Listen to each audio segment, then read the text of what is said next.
Alors, comme nous vous l'annoncions sur nos affiches, nous avons prévu 2 parties. La première ouverte à tous, chrétiens, musulmans, juifs, agnostiques, athées, bouddhistes, indifférents ou autres. La deuxième partie, plus rituelle dans l'esprit du Vendredi Saint, laisse à chacun la possibilité de la partager avec nous ou tout simplement de s'éclipser sur la pointe des pieds. Donc ce soir, nous avons voulu ouvrir à tous l'événement qui a valu à plus d'1 milliard d'entre nous de nous mettre dans les pas d'un condamné à mort cloué sur une croix. Paul dira plus tard que ce fut un piège pour les Juifs et une folie pour les autres. En fait, ce fut pour couvrir de honte les sages que Dieu a choisi ce qui semble fou dans le monde. Et de la même façon, pour couvrir de honte ce qui est fort, que Dieu a choisi ce qui est faible dans le monde.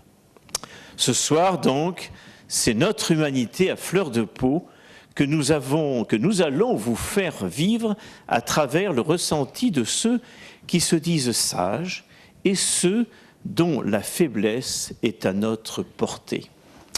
C'est le cas des femmes et des hommes qui ont accompagné Jésus à la mort et que vous allez entendre maintenant. Alors, accrochez-vous à votre chaise, vous allez tanguer ferme et nos cœurs à l'unisson vont battre la chamade. Bon courage.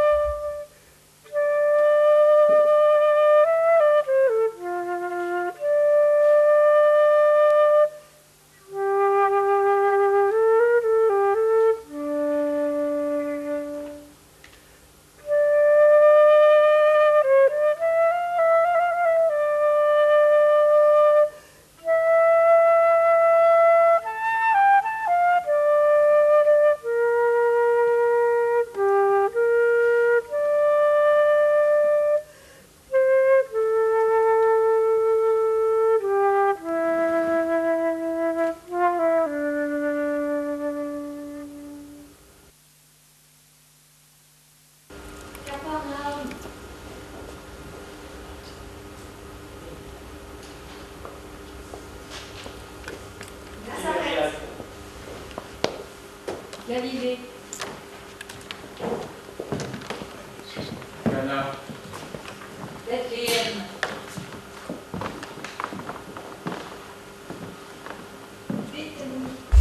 Jérusalem. Gethsémani.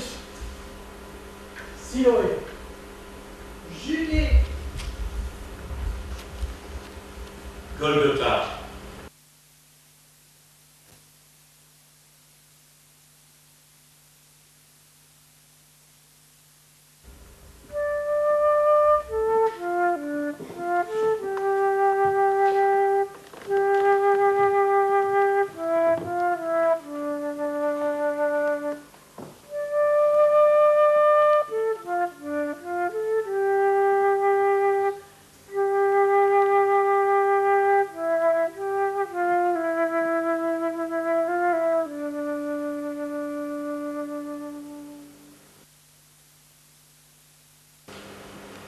Un homme va être crucifié.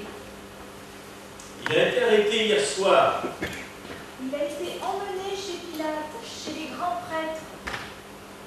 Il a blasphémé. Il a blasphémé. Il mérite la mort. Il mérite la mort. Mais qui est cet homme? C'est Jésus de Nazareth. Le Nazaréen. J'ai entendu parler de lui.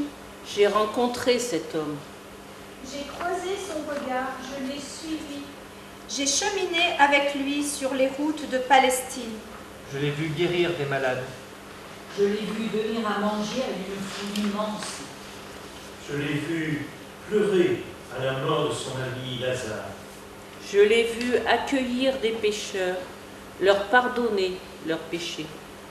Je l'ai vu laver les pieds de ses disciples. Je l'ai entendu proclamer le royaume de Dieu. Je l'ai entendu dire Père à Dieu. Qui est cet homme? tellement homme. On se demande qui il est. Comment en est-il arrivé à être condamné à mort, à être cloué sur une croix ?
Ce n'est pas glorieux d'être Judas.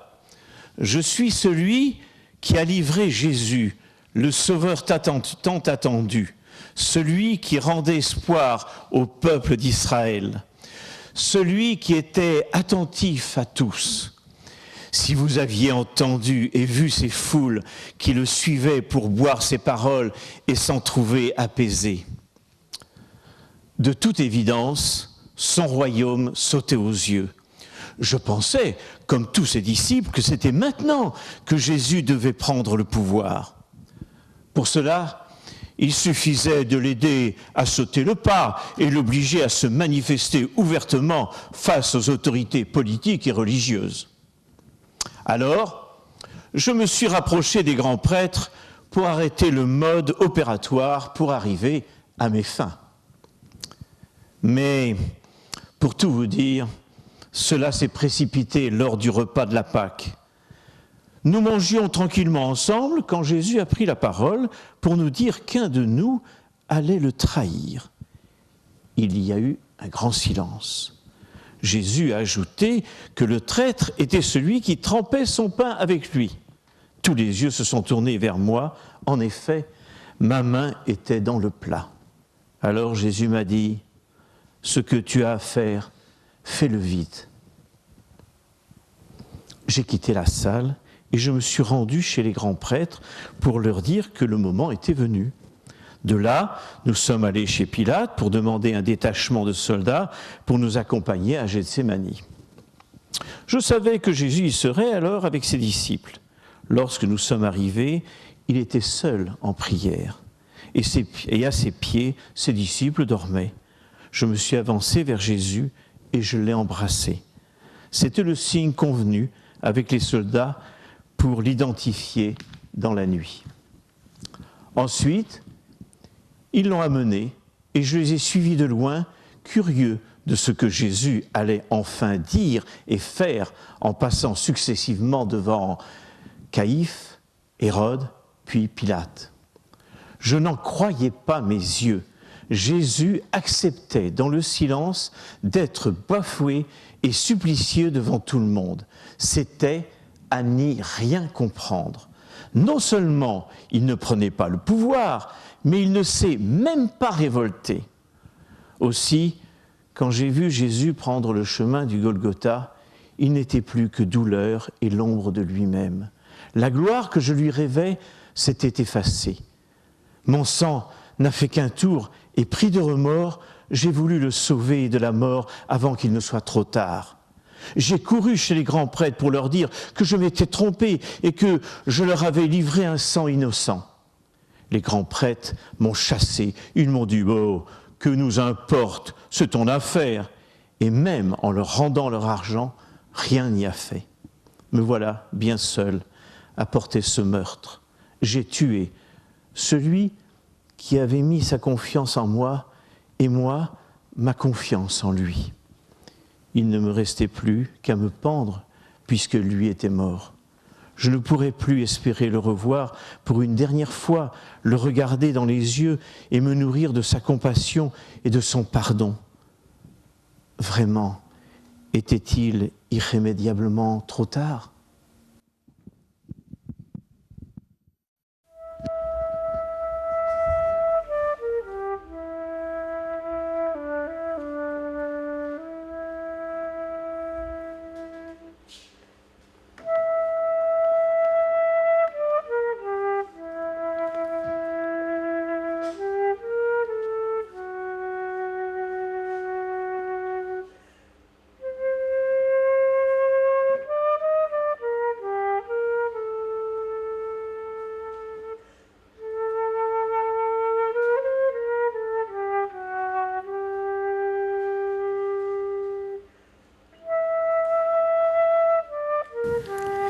Je m'appelle Pierre.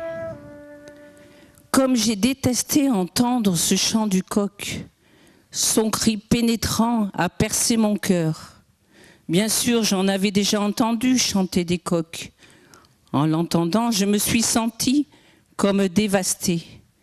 Mais Jésus m'avait prévenu. Il y a à peine quelques heures, je défendais mon Sauveur dans le jardin de Gethsémani.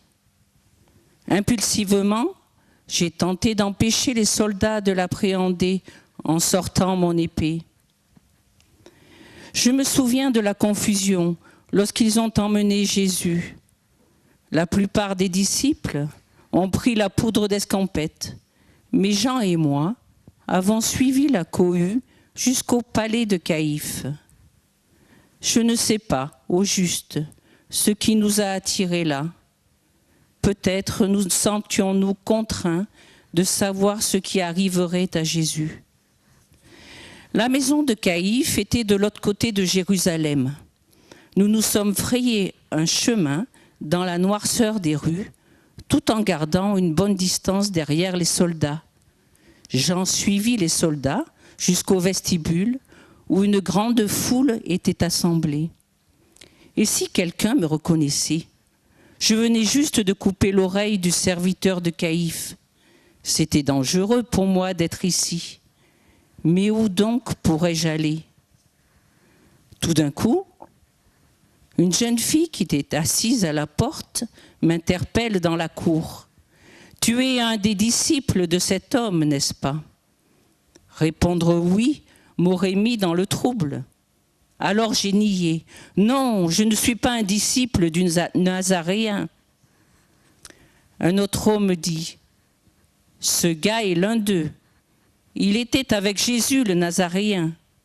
Quelques-uns des hommes m'accusèrent de suivre Jésus. Une seconde fois, durant cette même nuit, j'ai renié mon Seigneur. Moi, je ne sais pas ce que tu veux dire. Que m'arrive-t-il ? Ce double reniement sembla satisfaire les gens. Ils vaquèrent à leur occupation. J'ai pensé que peut-être, juste peut-être, je les avais bernés. Quoique, la nuit s'éternisait. Qu'est-ce qui pouvait bien se passer dans cette salle d'audience ? Environ 1 heure plus tard, un homme m'accoste. « Tu es galiléen, n'est-ce pas ?» En désespoir de cause, je dis « Je ne sais pas de quoi vous parlez. » Furieux et énervé, je me mis à jurer que je n'avais jamais connu Jésus. Mais mon discours violent s'arrêta net quand un coq se mit à chanter. Mon Dieu, qu'ai-je fait ?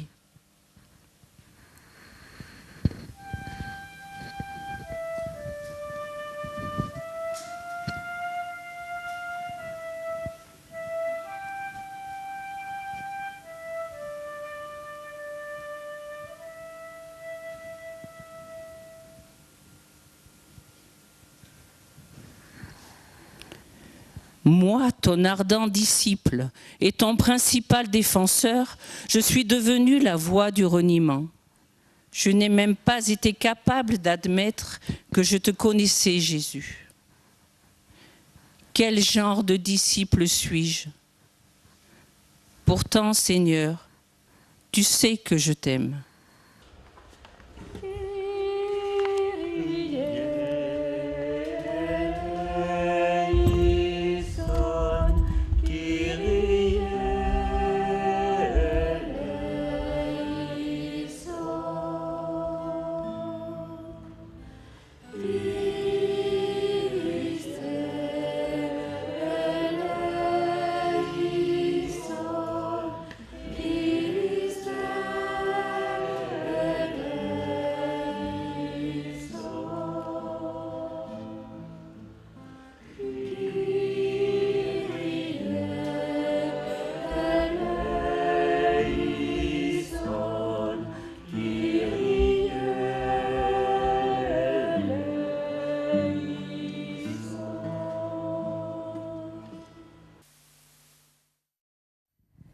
Caïphe, c'est moi.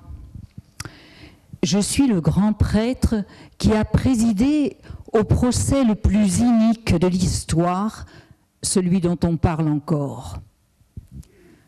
En fait, ça s'est passé comme ça. Une nuit, une foule de gens déchaînés a envahi la cour de mon palais. Ils avaient arrêté, ligoté un homme qu'ils poussaient, molestaient. C'était un certain Jésus de Nazareth. Son nom ne m'était pas inconnu. Ce Jésus sillonnait le pays, prêchait et emportait l'adhésion d'un bon nombre, au point que certains le disaient prophète, d'autres messie, enfin quoi, des fadaises. Je rejoignais la cour et rencontrais les anciens du peuple et quelques membres du Sanhédrin. Ils s'empressèrent de me dire que Jésus de Nazareth était un blasphémateur et que sa cause requérait mon attention immédiate. J'avoue qu'en pleine nuit, cette affaire ne me passionnait pas. Mais je fis, avec le Sanhédrin réuni à la hâte, un effort pour entendre leurs plaintes. Des arguments bien piètres étaient avancés. Aucun ne pouvait l'incriminer. Je décidai d'ajourner l'enquête pour obtenir plus de preuves. Je donnai l'ordre d'emmener Jésus et au matin, nous nous sommes de nouveau réunis, membres du conseil au grand complet, anciens du peuple, chefs des prêtres et scribes. Des témoins se présentèrent et déclarèrent avoir entendu Jésus blasphémer. Mais ils se chamaillaient entre eux sur ce qu'il avait pu dire. Leurs propos se contredisaient et transpiraient l'incohérence. On allait de toute évidence vers un non-lieu quand un membre du Sanhédrin lui a demandé « Si tu es le Christ, dis-le-nous ». La question était raide, directe. Jésus, toujours calme, a répondu « Si je vous le dis, vous ne me croirez pas ». Puis il a parlé du Fils de l'homme qui sera assis à la droite de Dieu. Ça, c'était la parole de trop.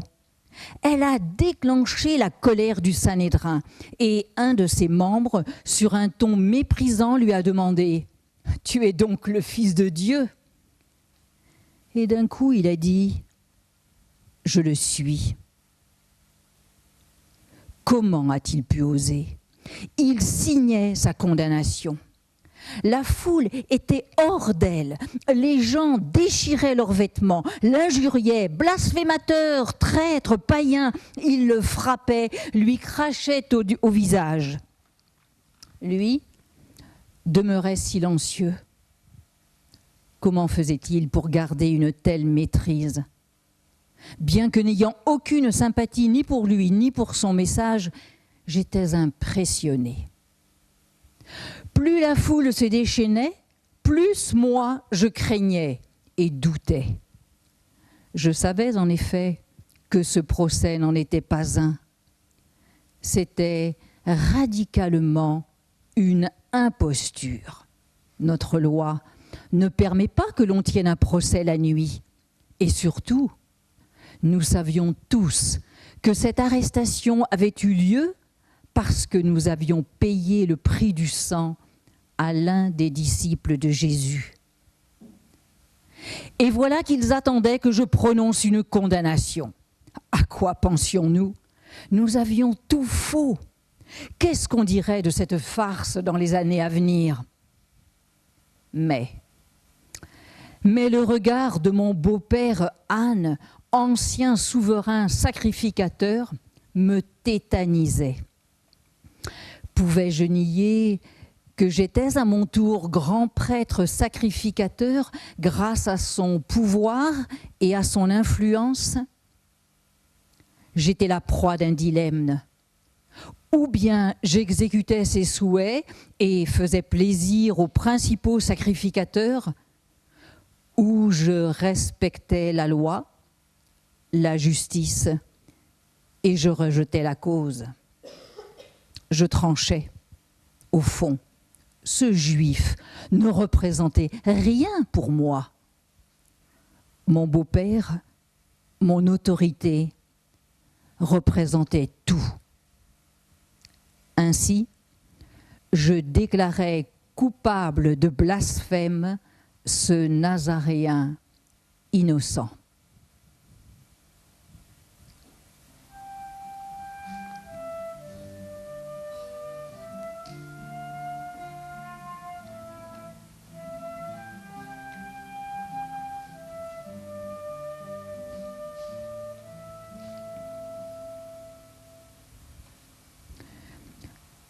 Vous dire que j'en suis fière, le goût amer que j'en garde à la bouche le dément. J'ai accusé un innocent, et pire, de quelle liberté intérieure ai-je fait preuve? À quelle conscience personnelle ai-je fait appel? Moi, le grand prêtre?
La fête de la Pâque était arrivée à Jérusalem et j'espérais, moi, Pilate, gouverneur, que les Juifs me laisseraient tranquille et ne me créeraient pas de problème durant leur semaine de célébration.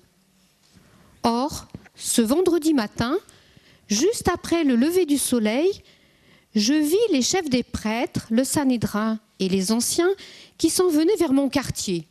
Tous semblaient particulièrement agités. Un seul était calme et agité, c'était l'homme enchaîné qu'ils amenaient avec eux. Cet homme était Jésus de Nazareth. Les dirigeants religieux l'accusaient d'induire le peuple juif en erreur, de l'inciter à ne pas payer de taxes à César et de se dire leur Messie. Cet homme n'avait donc commis aucun crime, et je le dis aux dirigeants juifs. Cependant, il s'acharnait à répéter qu'il soulevait le peuple. Je n'ai pas de haine contre Jésus, plutôt de la pitié. Quel gâchis! Il pouvait mourir pour une querelle d'idées, une jalousie de fanatiques.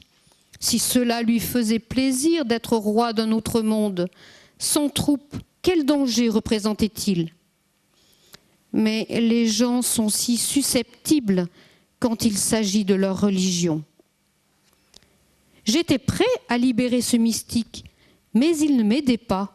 Il restait silencieux, digne et fidèle à ses convictions.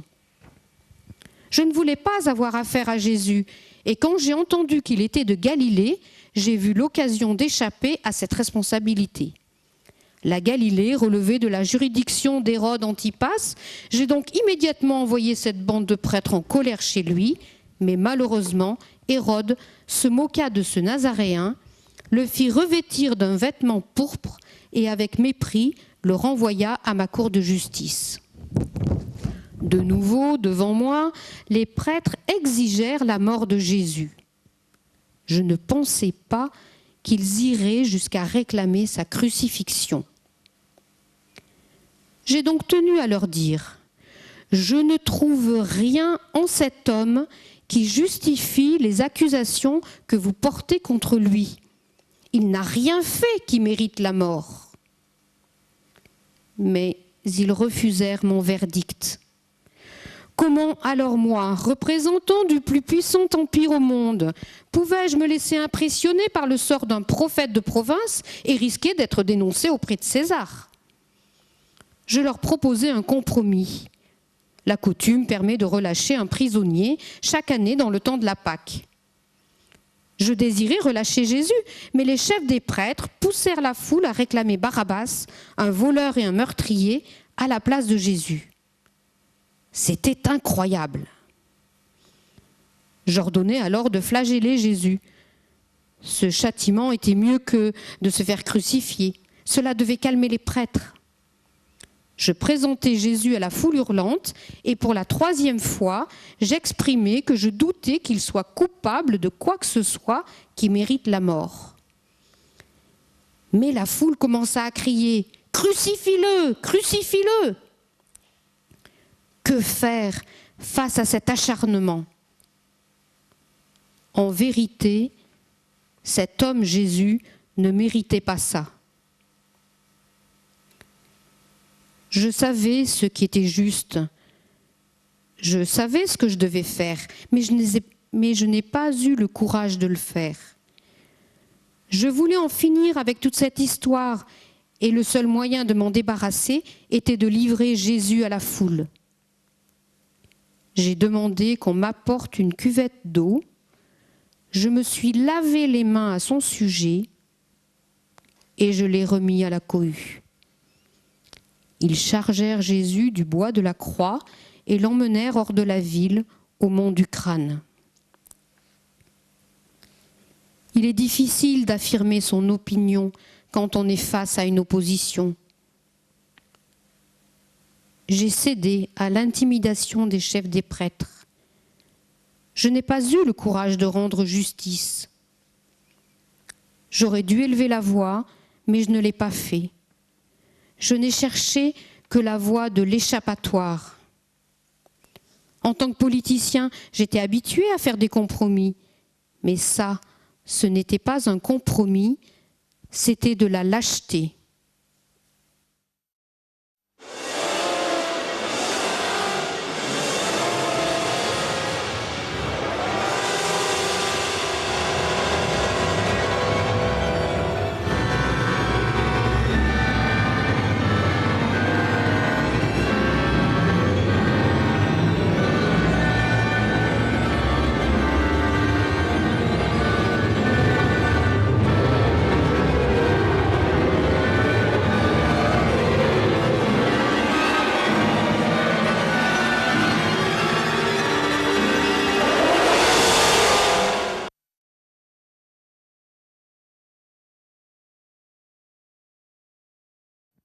Je m'appelle Simon de Cyrène. Vous m'avez peut-être vu passer près de chez vous. En effet, au printemps, je propose mes services pour l'entretien de vos jardins, la taille des haies ou l'élagage de vos arbres. C'est vrai que je suis souvent regardé avec méfiance. Vous pensez, je viens de Cyrène en Libye et j'ai le teint un peu coloré. Voici que je rentrais de chez l'un d'entre vous après avoir remis en ordre son jardin qui avait un peu souffert de l'hiver. C'est alors que j'ai entendu comme une rumeur qui enflait à mesure que je m'approchais. J'ai d'abord voulu me détourner. Les cris, la foule, les soldats ne présageaient rien de bon. C'est alors que je l'ai reconnu, au centre du tourbillon, misérable et digne. Un soldat m'a réquisitionné. Sans bien comprendre ce qui m'arrivait, je me suis retrouvé à ses côtés. J'ai porté le bois sur lequel il est mort. La lourde traverse écrasait mon épaule et, dans le tumulte, mon bras peinait à la maintenir. Le chemin montait et je me concentrais pour ne pas trébucher. Comment en était-il arrivé là? Il y a quelques jours encore, il entrait à Jérusalem sous les acclamations. Certains avaient sûrement intérêt à le faire taire, mais un maître en religion, ce n'est pas un agitateur politique, ni un chef de bande. Pour justifier la sentence, il fallait faire du condamné un dangereux ennemi et un traître méprisable. Les injures et les coups pleuvaient sur lui. Les gens étaient comme les chiens à la curée. Lui seul conservait de l'humanité. Il montait, tombait, continuait sans protestation, sans colère, sans panique. Moi, j'étais angoissé, écrasé, désespéré. Qu'avais-je fait pour mériter de porter cette traverse de bois? Pourquoi étais-je là, au mauvais endroit, au mauvais moment? Mais c'est lui qui m'encourageait. Sa présence à mes côtés me donnait la force d'avancer. Son regard plein de confiance me redisait « Tu peux y arriver ». Alors j'ai compris que cette croix, c'était un honneur de la porter. Elle qui allait porter cet homme qui réussissait en lui notre humanité et notre divinité. Elle qui allait devenir le symbole de l'amour infini de notre Dieu. Aujourd'hui, c'est ce Jésus qui m'aide à porter le poids de mes propres épreuves.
Tout a débuté lorsque mon supérieur a demandé que des soldats romains accompagnent les Juifs pour arrêter un traître. Un informateur juif, dénommé Judas, nous dirigeait. Il était suivi par des chefs des prêtres et des scribes enragés. Nous nous enfoncions dans la noirceur avec des épées, des bâtons et des torches. Bien que l'air fût vif, l'atmosphère était chargée de haine. En arrivant au jardin appelé Gethsémani, un homme s'est avancé et a demandé « Qui cherchez-vous » Notre informateur fit un pas en avant et, dans un geste d'apparente amitié, donna un baiser à l'homme. C'était notre signal. Tout de même, croyant qu'il valait mieux confirmer l'identification, je répondis « Jésus de Nazareth ». « C'est moi, dit l'homme. Son aveu direct nous surprit tellement que nous avons reculé et plusieurs de mes hommes sont tombés par terre. Je mis Jésus en état d'arrestation et le dirigeai vers la maison du grand prêtre. Un peu plus tard, dans la nuit, les Juifs l'emmenèrent au prétoire de Pilate. Ils exigeaient que Pilate le condamne à mort. Pilate ne croyait pas que Jésus ait fait quoi que ce soit qui justifie la mort. Mais dans son manque de caractère, il refusa de prendre position et de le libérer. À la place, il m'ordonna de le flageller et mes hommes s'en donnèrent à cœur joie. Ils le fouettèrent impitoyablement, creusant dans son dos des plaies profondes et affreuses. Ils se moquèrent de Jésus parce qu'il avait déclaré être le roi des Juifs. L'un d'eux fit une couronne avec des épines qu'il avait trouvées dans les parages, et je grimaçais quand ils la lui ont enfoncée dans la peau sensible de son front. Ils le frappèrent, lui crachèrent dessus, le ridiculisèrent. Ils l'auraient probablement tué s'il n'y avait quelque chose d'encore plus diabolique en réserve, la croix. Mes soldats emmenèrent Jésus et lui firent porter sa croix jusqu'à une petite colline en dehors des murs de la ville. Nous l'appelons le mont du Calvaire. Les Juifs l'appellent le mont Golgotha. Là, ils le clouèrent à la croix qu'ils plantèrent violemment dans un trou. Les chefs des prêtres continuaient à se moquer de Jésus. Ils disaient : « Si tu es vraiment celui que tu dis être, descends de la croix et sauve-toi toi-même. » D'un seul cœur, mes hommes se joignirent à eux. « Ouais, si tu es le roi des Juifs, sauve-toi toi-même. » Je n'ai jamais vu tant de haine dirigée vers une même personne. À la différence des deux autres condamnés, Jésus ne criait pas et n'insultait personne. Il faisait preuve d'un courage qu'en tant qu'officier romain, je savais apprécier à sa juste valeur. À midi, il a commencé à faire de plus en plus sombre. L'atmosphère était lourde, pesante.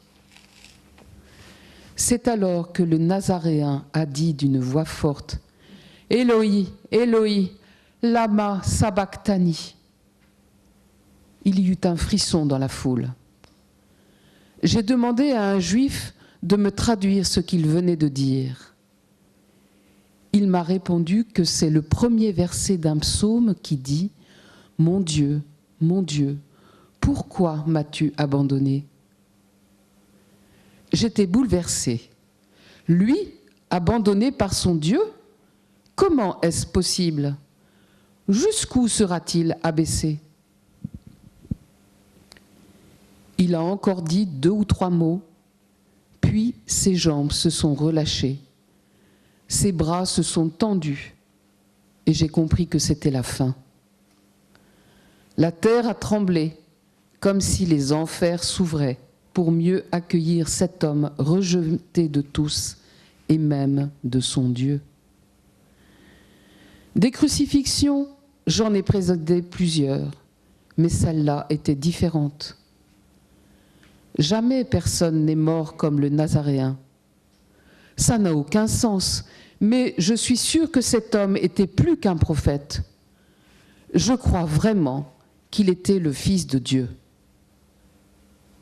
Je crois vraiment qu'il était le Fils de Dieu. Le Fils de Dieu. Jésus. Emmanuel. Le Nazaréen. Fils de Marie. Fils de Joseph. Fils de David. Fils de l'homme. Maître. Rabbi. Rabouni. Agneau de Dieu. Prophète. Messie. Christ. Ne m'en demandez pas pourquoi un Dieu a été torturé entre 2 malfaiteurs. Je n'en sais rien. La seule chose que je sais, c'est que cette croix, je ne suis pas prêt de l'oublier. Et même si je dois chercher longtemps, je finirai par trouver ce qu'elle veut dire. On m'appelle le larron. Aujourd'hui, je suis condamnée à mort. Dans quelques heures, la croix m'arrachera la vie. De toute ma vie, je n'ai jamais fait confiance à personne. Et voilà que maintenant, je fais confiance à un homme qui va bientôt mourir. Un homme qui, par son attitude calme et imposante, même sur la croix, m'a attiré à lui. Ridicule, dites-vous ? La vie n'a jamais été facile pour moi. J'ai grandi en volant, en trichant et en escroquant le monde. Au cours des années, j'ai appris à ne me fier à rien d'autre qu'à mon habileté à voler les autres. Je ne connaissais pas réellement les deux autres qui étaient sur une croix en même temps que moi. J'avais entendu parler de celui sur la croix du milieu, Jésus. Il y a des gens qui pensaient qu'il était le Messie. D'autres disaient qu'il avait ramené des gens à la vie. Je ne sais pas vraiment qui il était et ça ne m'intéressait pas beaucoup. Jusqu'à ce que...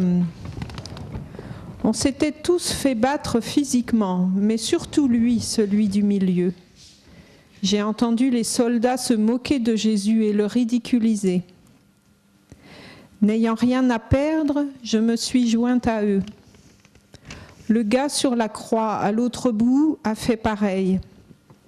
N'est-ce pas ironique ?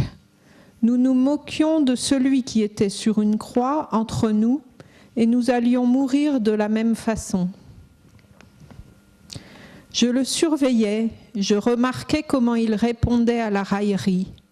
Aucune réplique, pas d'injure, pas un mot. Pourquoi ne montrait-il pas de colère ? Je ne pouvais pas croire à quel point il était calme et paisible. Peu à peu, mes sarcasmes se sont tus. Ce Jésus me stupéfiait. Je me suis pris à réprimander le type de l'autre côté de lui. D'un ton indigné, je lui ai dit « Ne crains-tu pas Dieu ? Ne vois-tu pas que cet homme n'a rien fait de mal ? Comment peux-tu continuer à le ridiculiser ?» Ce n'était tout simplement pas juste. Jésus n'était pas à sa place ici, pendu à une croix entre deux voleurs comme nous. D'où lui venait cette force ? Nous étions des criminels, mais lui, il semblait tellement innocent. Je crois qu'il était innocent. En fait, j'ai commencé à penser que peut-être il était celui qu'il déclarait être, le Christ, le Fils du Dieu vivant. Avec ce minuscule grain de foi, je me suis tournée vers lui. Je l'ai regardé en face et lui ai dit « Seigneur, souviens-toi de moi quand tu viendras dans ton royaume. » Je ne pouvais pas croire que je disais cela, mais je savais dans mon cœur qu'il était certainement le Seigneur. J'ai été surpris quand il m'a dit « Aujourd'hui, tu seras avec moi dans le paradis. » Enfin quelqu'un qui n'a pas peur de moi et qui ne se réjouit pas de ma mort. Il ouvre la prison de haine où je m'étais perdue. Il comprend mon appel et se laisse toucher par ma détresse. Je compte pour lui, je ne suis plus seule. Il m'assure que ma fin n'est pas le châtiment de Dieu pour mes fautes. Il est épuisé et pourtant plus fort que la violence de ses bourreaux. Il me rend la paix, je peux tout lui demander, tout lui confier. Même la mort, il l'accueille comme un don de Dieu. J'ai mis ma confiance en lui, en celui qui était accroché à une croix à côté de moi. Même si je ne comprenais pas tout, mettre ma confiance en lui a fait toute la différence du monde. Je suis devenue la voix de la foi au lieu de celle du doute. C'est la première fois que je mets ma confiance en quelqu'un d'autre qu'en moi-même. C'est la première fois que je confie ma vie à quelqu'un. C'est la première fois que j'ai de l'espoir pour l'avenir.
suis Joseph d'Arimathie, un des membres distingués du Sanhédrin qui a condamné Jésus. Cette nuit-là, j'étais présent et je me suis dégonflé. En fait, je le connaissais, Jésus, mais en cachette. Je le voyais comme Nicodème, plutôt la nuit, pour ne pas être vu avec lui. Pour moi, c'était bien lui, le Messie d'Israël, celui que nous attendions depuis longtemps. Et plus je l'écoutais, plus je croyais qu'il était bien plus que ça. Donc cette nuit-là, c'était le cirque autour de Jésus de Nazareth. Et courageux comme je suis, je me suis fait discret pour ne pas risquer ma position sociale dans Jérusalem. Prudent, j'ai voulu voir venir. Les débats de cette nuit furent expédiés. Sous prétexte de protéger notre religion contre un usurpateur, nous étions prêts à sacrifier la vérité et la loi. Mais si nous avions vraiment craint Dieu, nous n'aurions pas commis un tel acte. Pour tout vous dire, ça sentait le procès truqué, celui d'un innocent qui, par son comportement, donnait tort à ses accusateurs. Je n'étais vraiment pas à l'aise quand il me regardait. Pensez, il se tenait devant moi et les autres du Sanhédrin. Certains d'entre nous prenaient des airs choqués ou se moquaient de lui. Des faux témoins racontaient même des mensonges à son sujet. D'autres, et j'en faisais partie, soulevèrent des objections vite étouffées quant à la légalité de ce procès. Je participais à la discussion, mais je ne savais plus où me mettre. La majorité l'emporta. Mon rabbi, mon ami, fut condamné et envoyé chez Pilate, qui rendrait sûrement une sentence de mort. Et de fait, Pilate, comme nous, après un simulacre de jugement en dehors de toute procédure normale, l'envoya au lieu du crâne, où ils le crucifièrent. Pendant qu'il souffrait cloué sur la croix, en proie à de profondes douleurs, je me tenais dans un coin. J'étais mal à l'aise, mais j'avais bien trop peur de m'approcher. Aussi je le vis, ses bras étendus comme pour accueillir toute l'humanité. Je le vis souffrir, étouffer de longues heures, et finalement mourir sans que j'aie levé le petit doigt. C'est là que, bouleversé, le cœur brisé, j'ai enfin réagi. Après que les soldats romains lui eurent percé le côté et qu'ils eurent constaté sa mort, je suis parti trouver Pilate pour lui demander de me confier la responsabilité du corps de Jésus. Pilate fut étonné d'apprendre que Jésus était déjà mort. Comme il n'avait jamais voulu prendre position dans cette affaire, il me permit d'inhumer le corps. Sans tarder, je retournai au Golgotha, muni du document officiel rédigé par Pilate. Je le présentai au centurion, lequel semblait tout bouleversé par les événements. Il fit signe à ses hommes de descendre de la croix le corps de Jésus, et je le transportai au tombeau tout proche.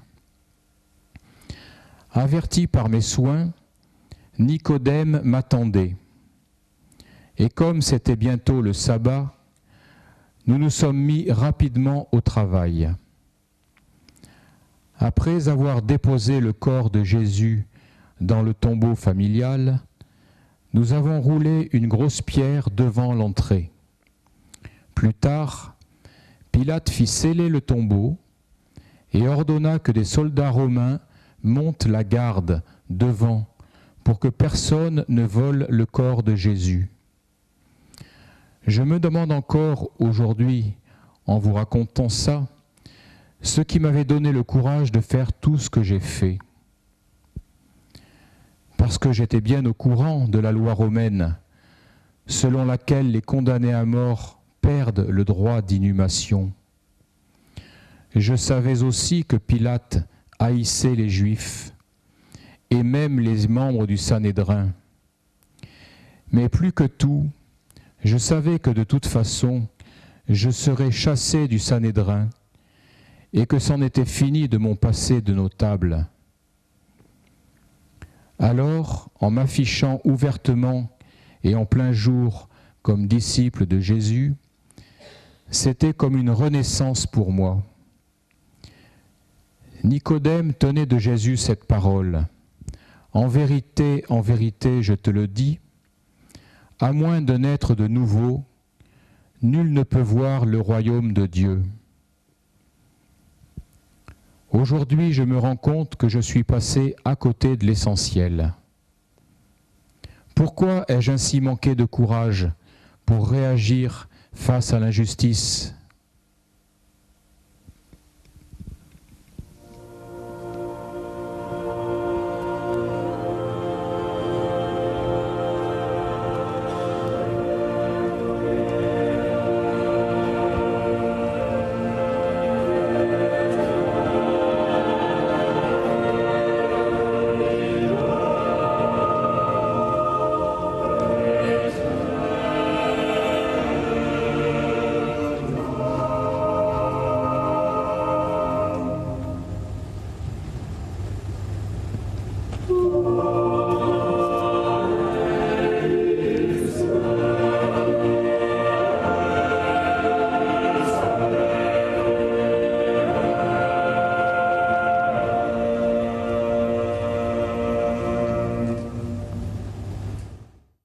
Je m'appelle Jean. Je suis un de ceux qui ont suivi Jésus depuis le début. Je crois que j'ai eu une relation privilégiée avec lui. Quand il parlait de sa mission et de ses projets, il s'adressait surtout à Pierre. Mais quand il voulait partager un fardeau ou un souci pour une personne, c'est avec moi qu'il parlait le plus volontiers. Hier, nous avons partagé son dernier repas. Quand tous les disciples étaient autour de la table, il s'est levé, il a pris un linge et une cuvette, il s'est agenouillé et il nous a lavé les pieds. Et puis il a commencé à parler de son départ et d'un esprit de consolation qui viendrait sur nous. J'ai compris que le dénouement était proche, mais jusqu'au dernier moment, j'ai espéré une autre fin. Après le repas, nous l'avons accompagné au Mont des Oliviers. Il s'est agenouillé et sa prière est devenue un combat. Moi aussi, j'ai prié, mais une fois que j'avais demandé à Dieu de le soutenir, je ne savais plus très bien que dire. J'ai essayé de persévérer, mais la fatigue a été la plus forte et je me suis endormi. C'est lui qui nous a réveillés en disant « Mais pourquoi dormez-vous? Levez-vous, priez afin de ne pas tomber en tentation. » Il n'avait pas fini de parler qu'on a entendu du bruit, une troupe approcher. C'étaient les gardes du Sanhédrin, le tribunal religieux, conduit par Judas, l'un des nôtres. Nous étions prêts à défendre Jésus, mais il nous en a empêchés. Il s'est offert et ils l'ont emmené pour être jugé. Quand le Sanhédrin l'a envoyé à Pilate, j'ai compris qu'il n'y avait plus d'espoir. Le seul souci du procurateur romain est d'avoir la paix. Et je sais qu'il n'aura pas le courage de s'opposer aux religieux. J'ai tout de suite rejoint Marie et elle venait d'être informée. Quand nous sommes arrivés au mont du Crâne, les croix étaient déjà dressées. Et nous voyant venir, la foule s'est tue. Elle s'est ouverte pour nous laisser passer. et nous nous sommes retrouvés aux pieds de Jésus. Nous sommes restés un moment en silence. Nous n'avions pas besoin de mots pour se parler. Jésus a regardé Marie et lui a dit « Femme, voici ton fils ». Et puis, il a tourné son regard vers moi et a dit « Voici ta mère ». J'ai posé la main sur l'épaule de Marie et je l'ai prise chez moi. Au pied de la croix, nous sommes là pour lui. Dans notre immense peine, refusant le mal et pourtant impuissants, nous sommes déjà libres.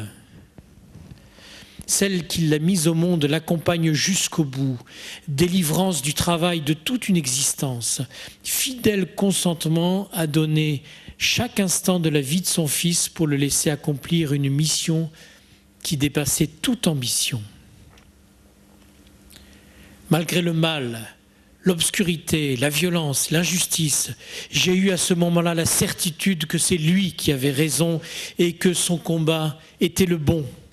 Aujourd'hui, la mort semble triompher, mais il m'a appris qu'aussi fort que la mort, il y a l'amour. Et l'amour nous appelle à continuer notre chemin, même au milieu des ténèbres et de l'oppression. Cet amour qu'il m'a appris, plus fort que nos morts au quotidien, aucune croix ne pourra l'enlever de mon cœur.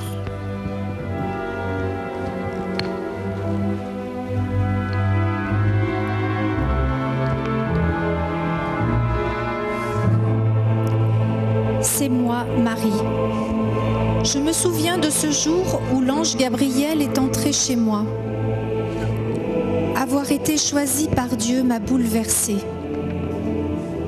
Et quand il m'a annoncé que je concevrais et enfanterais un fils prénommé Jésus, j'ai tout de suite dit « Oui, je suis la servante du Seigneur et que tout se passe selon ta parole. » La vie ne se maîtrise pas, elle ne peut que se donner. Jésus m'a été confié et chaque jour, je l'ai remis à Dieu. Je suis son plus fidèle disciple. Je l'ai toujours écouté et suivi. Quand Jésus est envoyé à Pilate, je suis en ville avec d'autres femmes. J'apprends la condamnation de mon fils. Jean, son disciple et ami, vient me rejoindre et, malgré ses réticences, je décide de me rendre au mont du Crâne.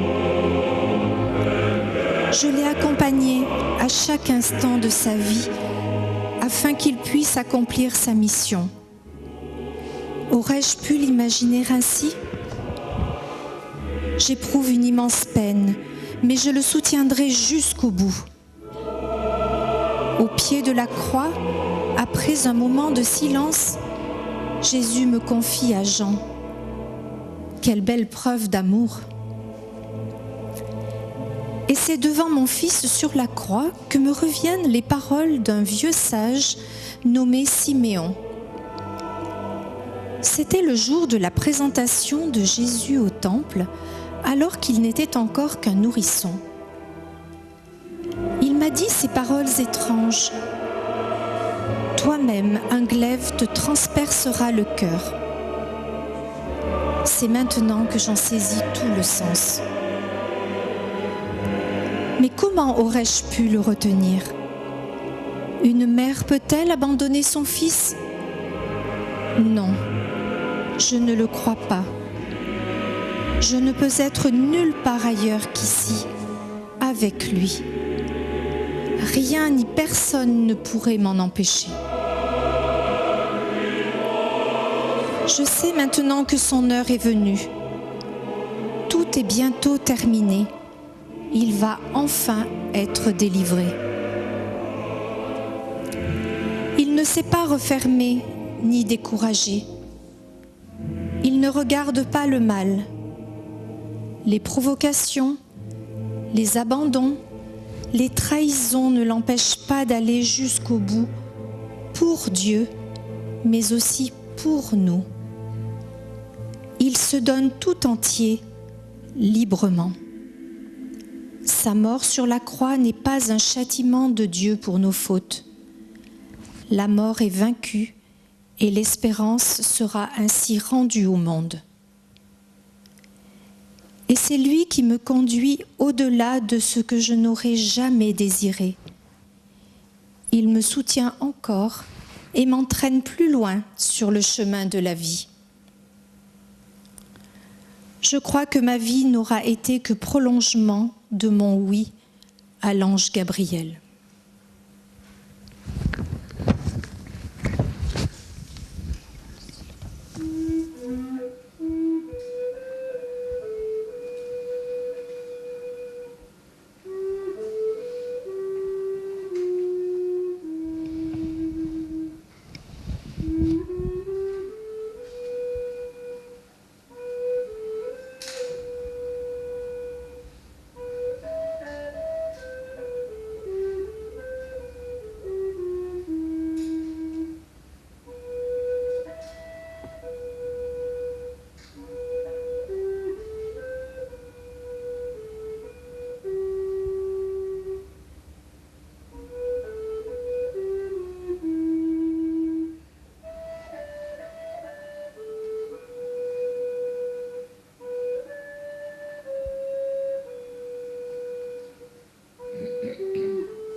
Moi, Marie-Madeleine, je connais Jésus depuis plusieurs années.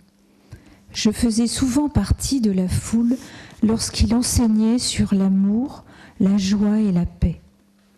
Je l'ai vu réveiller des morts, guérir des malades et chasser des démons. Mais pour moi, ce qui est le plus important, c'est qu'il a changé ma vie. Il m'a aimée telle que je suis. Dans notre groupe de femmes, plusieurs ont eu leur vie changée par lui. On ne pouvait pas être aussi près de lui que l'étaient ses disciples, Pierre, Jacques et les autres. Mais constamment, nous ressentions la chaleur de son sourire et la douceur de sa voix. Nous savions qu'il nous aimait autant que nous l'aimions. Maintenant, voilà à quoi tout ça a abouti. Je suis debout devant sa croix à le regarder mourir. Je pleure en voyant son corps torturé par la douleur. Puis une chose très étrange s'est produite. Un des membres du Sanhédrin se présenta. Il s'appelait Joseph. Il montra au centurion un document officiel lui donnant la permission d'inhumer Jésus. Nous l'avons suivi pour savoir exactement où il l'emmenait. Nous voulions préparer son corps de façon convenable en vue de sa sépulture. Mais il se faisait tard. Le sabbat commençait au coucher du soleil. On ne pouvait rien faire de plus avant qu'il ne prenne fin. Nous sommes donc revenus le lendemain embaumer le corps de Jésus. Nous étions déjà loin sur le sentier qui menait au tombeau de Joseph lorsque nous avons réalisé qu'il serait fermé avec une énorme pierre. Que faire ? Mais quelle surprise en arrivant de voir que la pierre avait été roulée sur le côté. Les gardes avaient disparu et le tombeau était vide. 2 messagers vêtus de blanc nous ont rappelé que Jésus avait dit qu'il ressusciterait. Les femmes partirent chercher Pierre et Jean. Et je restais à pleurer dans le jardin. Puis une voix. Femme, Pourquoi pleures-tu? Je pensais que c'était le jardinier. Qu'as-tu fait de mon Seigneur? Myriam, Me dit-il en m'appelant par mon nom. Alors je l'ai reconnu. Rabouni, mon maître, mon Seigneur, mon Sauveur, il est là devant moi, vivant. Il est ressuscité des morts. Je l'ai vu de mes propres yeux.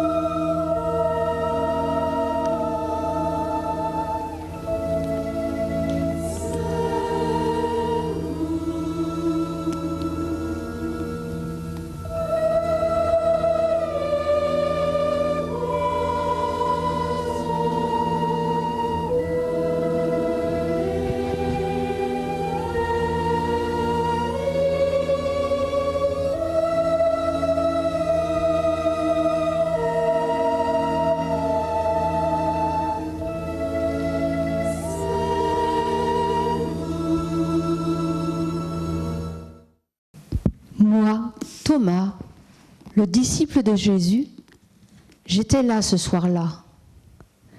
Il m'est impossible d'oublier cette horrible scène du Golgotha. Le sang qui coulait sur le visage de Jésus, sur ses mains, sur ses pieds, les gémissements d'agonie qui s'échappaient des deux autres condamnés à ses côtés. Nous nous sommes enfuis, les autres disciples et moi, car nous avions peur pour nos vies et nous nous sommes cachés. Nous pensions que les soldats romains s'en prendraient à nous maintenant. Durant ce temps, je ne pensais alors qu'à une seule chose. Il était parti. Il ne reviendrait jamais. De toute ma vie, jamais je n'avais été aussi découragée. Tout ce pourquoi nous avions travaillé et à quoi nous avions rêvé au cours des 3 dernières années venait d'être crucifié à la croix. C'était fini. Je l'aimais. J'étais très attachée à lui. Je croyais en lui. En fait, j'étais prêt à mourir pour lui. Sa mort n'avait été une surprise pour aucun de nous. Il nous avait donné des petites indications que ça arriverait. Un jour, il nous a dit qu'il s'en irait préparer une place pour nous. Jésus faisait allusion à sa mort, mais je crois bien qu'on était un peu lent à comprendre. On ne voulait peut-être pas admettre que tout ne se déroulerait pas comme nous l'aurions souhaité. Nous rêvions de régner avec lui sur un royaume terrestre. Puis, le 3e jour après la crucifixion, Pierre, Jean et quelques-unes des femmes se sont rendus au tombeau. Ils affirmaient qu'il était vide et que Jésus était ressuscité des morts. Mais comment croire en quelque chose d'aussi miraculeux que la résurrection? Le soir même, il y eut une réunion à notre lieu de rencontre secret. Mais je n'y étais pas. Jésus mort, ça me semblait inutile de nous réunir. Mais là, Jésus leur apparut. Il était vivant.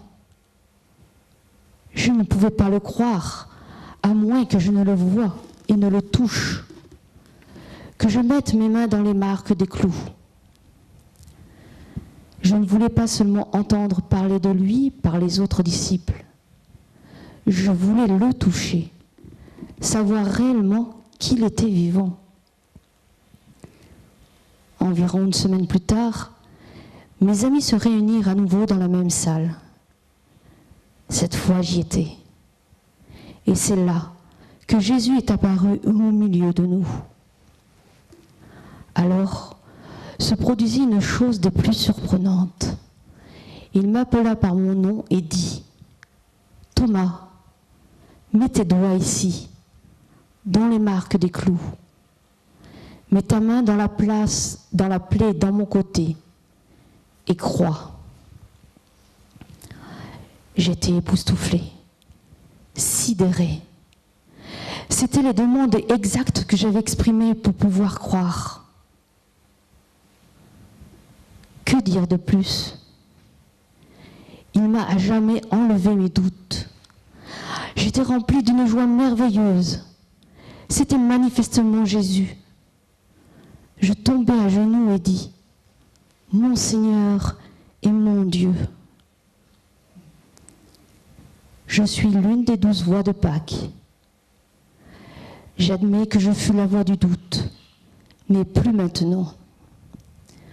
J'ai cru parce que j'ai vu, mais heureux ceux qui croient sans avoir vu. Je ne doute plus. J'ai vu le Christ ressuscité. La noirceur de la nuit s'est changée en lumière du matin. La mort a été vaincue par la vie. Le Seigneur est vraiment ressuscité.